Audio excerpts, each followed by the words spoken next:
Saya akan cerita tentang argumentasi ilmiah bahwa ahli sunnah wal jamaah itu luar biasa. Saya di Jogja berteman banyak para profesor, para doktor, termasuk akademisi sosial yang mungkin pernah di mana-mana. Pernah tanya saya begini, Pak Bahak, kenapa Anda baca kitabnya referensinya luas kok tetap NU katanya. Terus saya bilang, problemnya apa sebagai NU? Biasanya terus mereka mengutip sekian makalah. Kebetulan makalah itu provokatif dan siapapun yang baca makalah itu pasti menjadi NU, tak jamin ya. Kalau di Jogja misalnya di satu penerbitan, saya termasuk di dalamnya, itu pernah diperbandingkan kitabnya Said Muhammad Mafahim Yajibu An-Sohah dengan kitabnya Bin Bas, judulnya Hadihi Mafahimuna. Biasanya kitab-kitab terjemahan Wahabi itu memang cukup provokatif dan dengan narasi yang memang siapapun yang nggak pernah mondok pasti tertarik. Misalnya begini, cerita bid'ah misalnya, Iyyakum wa muhdatsatil umur fa inna kulla bid'atin dhalalah wa kulla dhalalatin finnar, misalnya gitu. Wa kulla muhdatsatin bid'ah wa kulla bid'atin dhalalah wa kulla dhalalatin finnar. Ada yang baca wa kullu bid'atin dhalalah wa kullu dhalalatin finnar. Terus beliau meneruskannya begini, kata Bin Bas, hadza huwa Rasulullah hakama bi annal bid'ah kullaha dhalalah. Terus diteruskan wajar asy-Syafi'i faqasama ila hasanatin wa dhalalatin wa sayyi'atin. Jadi dengan narasi seperti itu orang itu tahu bahwa Syafi'i itu kurang ajar tenan gitu, kira-kira gitu. Jadi dia ini Rasulullah yang mengatakan semua bid'ah ini dhalalah, tapi Syafi'i lancang dengan membagi ada dhalalah, ada sayyi'ah, ada hasanah, ada sayyi'ah. Ini aneh katanya. Wong Rasulullah yang nabi saja bilang satu semuanya dhalalah, kok dia bilang dua kan? Diredaksikan Jaro'ah, kira-kira makna sedannya yang lama atau berani. Sehingga orang mesti tanya, kenapa sih tidak ikut Rasulullah saja? Tapi ini satu ilmu, setidaknya ilmu perdebatan, bukan ilmu hakiki, karena kita tidak tahu yang diridhani Allah yang mana.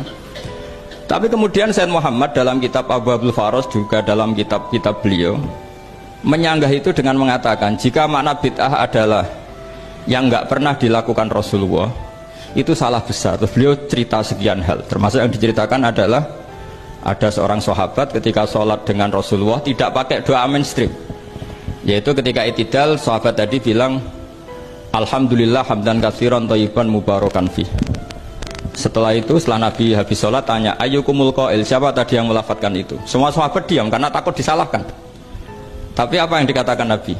Tidak, saya tidak akan menyalahkan. Saya tadi melihat isna asyara malakan. Saya tadi melihat 12 malaikat. Yabtadirunaha ayyuhum yaktubu awwalu. Semuanya itu bergegas siapa yang nulis awal. Terus kata sahabat tadi, ha anadha ya Rasulullah. Padahal ini satu kalimat yang bahkan Rasulullah tidak mengajarkan. Dan Rasulullah bahkan iskal, kenapa ada kalimat itu? Tapi toh dibenarkan oleh Allah dan Rasul.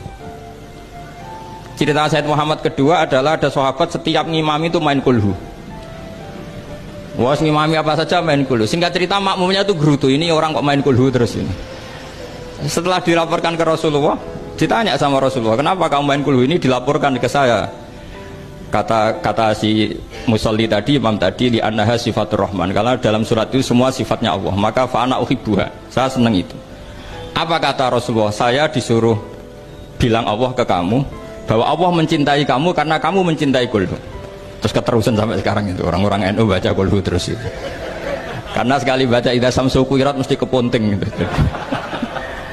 Tapi artinya itu dibenarkan Rasulullah min ghairi sabqi ta'limin minhu, tanpa ada pelajaran dari beliau. Runtuhlah teori bid'ah bahwa bid'ah adalah semua yang nggak pernah dilakukan Nabi, diajarkan Nabi. Nyatanya beberapa kali Nabi membenarkan sesuatu yang belum pernah diajarkan oleh beliau. Masalahnya adalah tidak semua orang baca kitabnya Said Muhammad atau baca tidak paham. Nah, sementara kitab Hadihi Mafahimuna itu diterbitkan secara masif oleh pemerintahan Arab Saudi dan ada terjemahnya lagi, sehingga yang nggak bisa Arabnya bisa terjemahnya. Dengan narasi tadi bahwa Imam Syafi'i dibenturkan Rasulullah itu kan pasti kalah. Redaksinya itu Jaro'ah itu wani pakai hamzah. Kedua, saya ingin cerita dan saya tidak bosan-bosan cerita ini sampai mati, saya tidak akan bosan-bosan. Ada kemandirian al-hujjatul balighah dalam diri kita sebagai ahli sunnah. Begini misalnya, kalimat la ilaha illallah adalah kalimat yang orang kafir 80 tahun saja kalau melafadzkan itu menjadi soro mukminan. Lah ini kita tahlil yang sudah muslim hanya karena kalimat thayyibah justru menjadi kafir. Ini kan madzhab aneh. Yang kafir puluhan tahun iyan tahu yufar lahum maqad salab bihadil kalimah. Ini kita karena tahlilan sampai nyekel patok menjadi kafir juga karena la ilaha illallah. Ini aneh. Kata kalimatun sing yakunu bihal kafiru musliman menjadi kalimatun yakunul mukminu biha kafirun. Ini kan kaidah yang aneh. Nah, saya ingin kalau ahli sunnah yang seperti ini sudah mandiri, sudah sehat, ya baguslah seperti itu. Terus yang terakhir, kenapa ditambahi an-nahdiyah? Ya seperti yang dikatakan moderator tadi. Di terminologi internasional itu kalau ahli sunnah pokoknya yang tidak sabus sahabat ahli sunnah. Sehingga Wahabi, Muhammadiyah, Ikhwan semuanya ahli sunnah wal jamaah. Karena kalau di media internasional asal tidak syiah itu ahli sunnah. Hanya itu saja perbandingannya. Kalau ikramus sahabat ya ahli sunnah, kalau sabus sahabat ya syiah. Problemnya adalah kita tidak ikut kelompok besar ahli sunnah yang mainstream di internasional karena mereka anti wasilah, anti tahlil. Sehingga terus Indonesia bilang ditambahi ahli sunnah wal jamaah an-nahdiyah.